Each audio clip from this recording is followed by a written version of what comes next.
Sometimes you get proof there's a God. Usually I feel this way when I see someone or something get justifiably punished, like when a bicyclist is traveling down a road far too busy for bike traffic and gets hit by an opening car door. Glorious. But sometimes it's because something you have incredibly high expectations for actually follows through. It's a miracle Dark Knight is as good as it is because most sequels, with limited exceptions, seem to smoke a fat joint before they make their second trip back to the big screen. Dark Knight, however, takes all the giant expectations put on it by its predecessor Batman Begins and not only lives up to them, but surpasses them. Mostly. First, let's put this Joker issue down once and for all. Heath Ledger is better than Jack. Deal with it. Jack played Jack with white makeup on his face, and don't get me wrong, it's fun to watch, but Heath is just on a whole different level. I mean, you see Nicholson when you watch Batman. You say, oh, there's the guy from A Few Good Men. When is he going to start yelling at Tom Cruise about not handling the truth and faggy-looking uniforms? When you watch Dark Knight, you don't get that. You see a homicidal maniac causing mayhem and destruction with Heath Ledger's likeness so far from sight it might as well have been Adam West chasing a chiseled body. Even in the brief moment where his makeup's off, he still looks like a different person. His performance is unique, intimidating, and, well, menacing. When I saw the poster and it said PG-13 for some menace, I wondered what that would look like.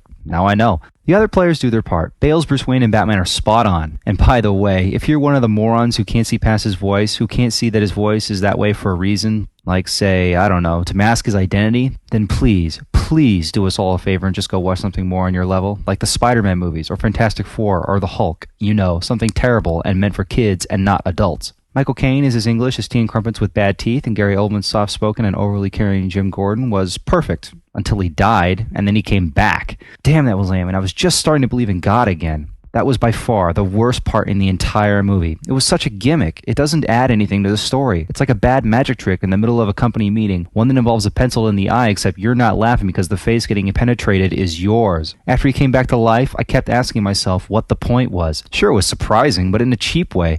For Christopher Nolan, the director, a man whose work is filled with intentionality and purpose, it just came off as shallow and weak. Morgan Freeman has some truly wonderful moments, and Aaron Eckhart plays an outstanding Two-Face. I've heard complaints that his descent into darkness was too fast and that people have found it unbelievable. If anything, him not blowing the Joker's head off when he had a chance is unbelievable. I know he buys the Joker's bullshit story about him not being involved, but come on, the guy just killed 2 police officers right next to him. I bet he can even see the bodies from his bed, but nope, gonna let him go because it came up good heads. His motivation for taking Gordon's family works, but it makes him out to be less of a villain and more of an asshole.